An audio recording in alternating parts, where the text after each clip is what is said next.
Welcome back. In this part of the course, you'll be learning new information, but always within the context of a particular case so that it will have some practical implications. So we start off with this portion of the course, Chapter 9. I know it says Chapter 10 on your handout. That was a typo probably on my part. I'm not the world's greatest typist.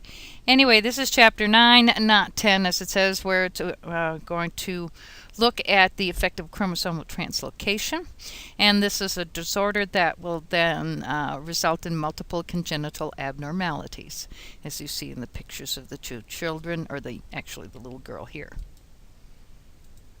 Congenital anomalies are actually quite common. 3% of all babies are born with one. It'll affect a single part of their body, and they usually survive. However, multiple congenital anomalies indicate more disrupted genes. Particularly during embryonic development, this can be quite deadly. There's many things that can cause this, certain infections, teratogens, those that would induce cancer-like syndrome in the child, developing cells, and of course genetic factors as well. Determining the cause can be difficult, but it's very important for the family counseling, especially if this is their first child and they have multiple congenital anomalies. Now, if you're going to be working in this particular field, you'll begin to be familiar with certain features that are distinctive of certain disorders, and so we call them a syndrome. And what'll happen is they will, like trisomy 21, the kids from different families will look more like each other than the family they arose from. And we see the same sort of patterns with children that are born with a multiple congenital anomaly. So our example of this is Wolff-Hirschhorn syndrome, and part 1 is based on this fictitious couple's first child, and the first child is named Karen. The mother is young, 27 years old, no complications during pregnancy, but she was slow to put on weight, and by the second trimester, however, she did not have any abnormal fetal development. However, at 8 months, then the child seems to be a little bit small, birth weight definitely small, 4 pounds 8 ounces, and has a constellation of abnormal features consistent with Wolff-Hirschhorn. So what do we see with Wolff-Hirschhorn? Well, we have these distinctive facial features, which they call the Greek warrior helmet. Obviously, a guy figured that one out. But if you take a look at it, you've got this very prominent forehead on this young boy over here. The wide-set eyes, the eyes are definitely farther apart. And this is where I think the helmet thing comes with the nose, which is kind of broad. And I'm not sure it's that beaked, but it does kind of remind you a little bit of one of those helmets. But they also have a very profound mental retardation, a small head, and the poor things, 50% of them have seizures. They'll also have poor muscle tone and muscle development. Not surprisingly, the bones are affected as well. They're short. They can have deformities, not only of the facial features, but hands, feet, everything. Heart defects are also common, as well as urinary and genital malformations or underdevelopment. So it's quite an extensive series of features that you see with these children. So, what questions would you be asked about part 1? Well, what are the facial features? We just went through those. What defects are common? But we haven't yet talked about the chromosomal abnormality, and we'll be doing that in just a little bit when they do the karyotyping. But in this particular chapter, the textbook does talk a number of things about these tests, which are the maternal serum alpha-fetoprotein and estriol, maternal serum HCG levels, beta-HCG, and the pregnancy-associated protein A. All of these, of course, what is the significance of them? They're significant for, of course, detecting trisomy 21 or Down syndrome. And they wouldn't necessarily pick up Wolff-Hirschhorn. So kind of answered the questions for you there. But let's move on to Karen part 2. Her blood is sent for karyotyping. And we can definitely see that she's a female. There's 2 X's here.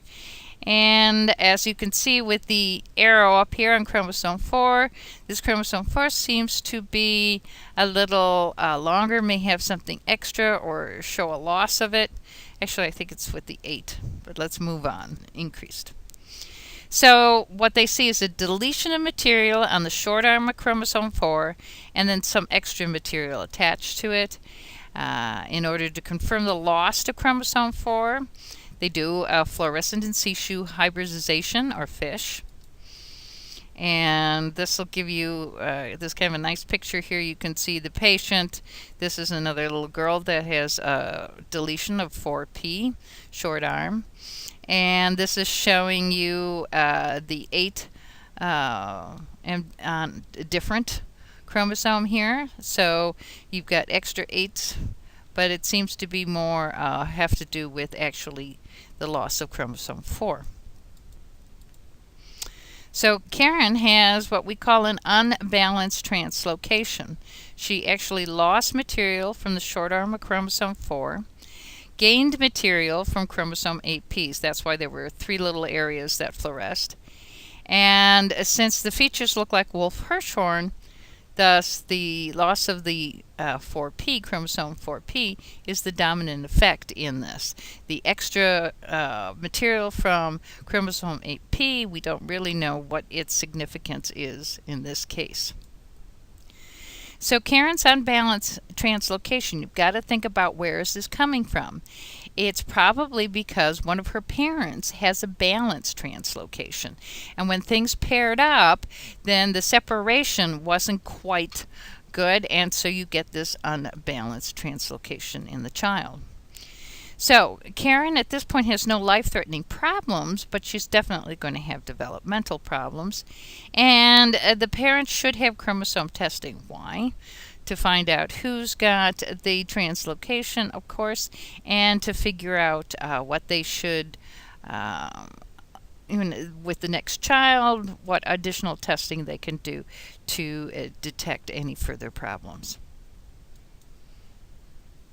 Well, in part 3, 2 years have passed. Karen is got some problems with recurring bacterial infections, but her cardiac defect, the ventricular septal defect, closed on its own, so she didn't have to have at least heart surgery. And of course, the parents want to have another child, and they are concerned about their risk for having another one with Wolff-Hirschhorn. So, blood's drawn. Dad, Stephen, turns out to be normal. Mother, they always blame it on their mothers anyway, has the balanced translocation between chromosome 8 and 4. Sorry, couldn't resist that. But anyway, Deborah's family history is not all that revealing, part because Deborah's an only child. But the mother had 3 miscarriages. And the mother had 3 sisters who are deceased, but they have lots of nieces and nephews, so they should be informed of a possible translocation. And here's Deborah's karyotype. And of course, it always helps, at least with me as well, to see the translocation. And you can see with the arrows that here is 4 and here is 8. And it's the banding pattern that has been lost. Okay. And then if you take a look over here on the right, we can see the pedigree. So the mother had the translocation, passed it on to Deborah, and then with Steve, we get Karen, who has the unbalanced translocation in there for a loss of chromosome 4P and a material on that, and of course Wolff-Hirschhorn. Now, typically what happens with a balanced translocation is the problem becomes when you have the meiotic segregation. And what happens is you can get gametes with gains of chromosomes, losses of chromosomes, or both as a result of because of this unbalanced translocation. But if you think about it, One of the 8 might pair up with the one that is got translocated and vice versa. So you get all these weird possible pairings. And this is going to perturb development, often leading to early spontaneous abortions or an unrecognized pregnancy in some cases. Only subtle differences make it to term, still produce major congenital anomalies, however. So even if it's just a little bit that can be lost or something, it can still have quite a constellation of effects. Now, an alternate meiotic segregation of balance produces gametes then with normal chromosomes or another balanced translocation. In which case, the offspring, of course, are going to be normal, but the children then, with the balanced translocation, may have affected children. And that's why it's important to look at the nieces and nephews of Deborah's in order to see if they have a similar situation. And then they can be prepared for their pregnancies. Well, so we've got to do, and this will probably be done by a genetic counselor, but there's going to be a risk assessment for predicting the production. And this is going to be difficult. It depends on how big the translocation segment is, whether the mother or father is the carrier. We don't know why, but it does seem to have an effect. Some of these translocations, as it says, are unique to a particular family, and so therefore it's kind of difficult to determine the risks. However, finding a balanced translocation warrants counseling of other family members who may be at risk for recurrent miscarriages, especially during the first trimester.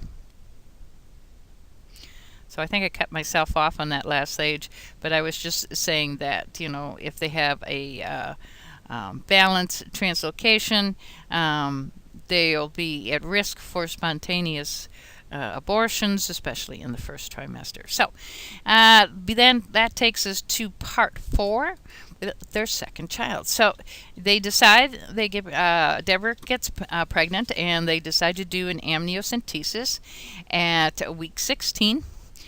And so the amniotic fluid is collected, and of course it will contain fetal cells. The needle is going to be guided by ultrasonography, and then they'll do a karyotype. And I apologize for the poor quality of this picture. I don't know why it did that, but it did. Anyway, when they did, they found out we've got a boy, and it's a 46. So normal number of chromosomes, XY. There does not seem to be a particular, at this point, indication of a unbalanced translocation. Chromosomal analysis could have been performed, however, at 10 to 12 weeks with the chorionic villus sampling. This is where a catheter is inserted, and again using ultrasound to guide it, and then the tissue is grown in the lab, and then that's used to for the actual karyotyping. If parents have a known balanced rearrangement, then typically they will perform a FISH rather than karyotype. It's faster, but it will miss other abnormalities. So if they can afford it, it's nice if they can have both. The amniocentesis and the FISH, or the CVS and the FISH. Mosaicism is seen when non-disjunction occurs during mitosis, and this of course is going to give you what we call a chromosomal mosaicism, and that can be hard to predict. Detection by prenatal diagnosis is difficult because if you use the CVS samples, you're investigating 2 types of cells, neither of which are embryonic. Okay, the cytotrophoblast cells have a tendency to have mitotic non-disjunction occur, but it's not in the embryo. Also, cultured chorionic villus tissue is from extraembryonic mesoderm, and again might not reflect what's happening in the embryo. Now, amniotic fluid cells are of 3 types: the fetal skin and bladder, in which case they are embryonic, but if it's the lining of the amnion, then they're not embryonic. So this makes the detection difficult. Mosaicism in uncultured CVS sampling must be confirmed then with cultured material. So because mosaicism in cytotrophic trophoblastic cells are less likely to be significant. So it may be suggestive, but it's not going to really tell you anything for sure. Let's put it that way. So amniotic fluid analysis, you grow the samples in multiple flasks. So you analyze clones, theoretically, from several different cells. When non-disjunction occurs during culture of cells, and this can occur, it's known as pseudomosaicism. In other words, it's not going to be clinically significant. It's happening in the flask, tissue culture flask. And if abnormal cells are only seen in one cell, then it's probably not significant. But if it's seen in several, then it probably is an indication of a true mosaicism. Of course, with every cell that they have to culture and do this on, it gets more costly. So this becomes very difficult. As you can see, it's very difficult in counseling the parents because you have no idea how severe the mosaicism is going to be, and it's going to be difficult for as parents to prepare. It could be mild to no effect to severe effect. So the genetic counseling is very, very important in these cases. So you need to pass them on is what it comes down to. Well, that gets us to part 5 with the third child. So 3 years have passed. Karen is 5 years old. Daniel is 3 years old. And Deborah is pregnant again. So this time they do use the chorionic villus sampling. And analysis reveals 3 cells with a trisomy 16. There's no trisomy 16 in the culture cells. So this suggests the placental mosaicism. The fetus then has a balanced translocation, but the parents are counseled that this will not affect the child. So the third child, Christopher, is born healthy 5 months later. Now, don't worry, you're not going to have to be able to predict, the analysis. I'm not going to give you questions. Well, they had 3 cells with this and this. You would not be diagnosing this sort of thing. You would be getting the information from a genetic clinic and then passing this on. So, in part 4, Christopher is beginning to grow. And he's normal at birth, but brought to a geneticist at age 4 because of some developmental problems. He's got very flat feet. That was treated with orthotics. He walked independently at 15 months, a little late. Still clumsy, significant delay, though, in expressive language. So they do a physical exam, and this shows kind of a big head with an unusual shape and ears, but very non-specific facial features. So we're not seeing anything definite there. We do have a single transverse palmar crease on the right hand. Again, something characteristically seen in Down syndrome. Kind of large, broad toes, and mild hypotonia. So needless to say, his blood is drawn for chromosome microarray to see what the heck is going on with this little guy. On this slide, what you see is the actual results of repeats on chromosome 4. And right here, with the sort of blank, this is indicative of lost DNA. And it turns out he has a fairly large deletion, 6.6 megabase. So we're talking about 6.6 million base pairs lost. And this is not on the short arm of chromosome 4, though it's on the long arm of chromosome 4 from 13 to 21. And this is going to also give additional information with the karyotype, which we'll see in the next slide. But how do these chromosome microarrays actually work? Well, they're a chip, again, like we talked about before, gene chips and everything. And again, it's based on hybridization, which is why I focused on that. And what you're doing is have on these little slides etched in various copy numbers of the repeat sequences within the DNA, and then look for areas that might be missing or a gain in information as well. And the arrays have been used to basically survey chromosomal amplifications and deletions. And this has been in fetal aneuploidies or in cancer tissues, because that can be indicative of more aggressive cancers as well. It's called a number of other things. It's a chromosomal microarray analysis, also known as array comparative genomic hybridization, or little ACGH, or virtual karyotype. Anyway, it allows you to detect changes in the copy number, increases or losses. It doesn't have to be a particular gene, just in the repetitive sequences, which will then let you know what region of a chromosome has been lost, and obviously there are going to be some genes within there that the child has lost. And actually that 6.6 million base pairs is kind of small to see on a karyotype.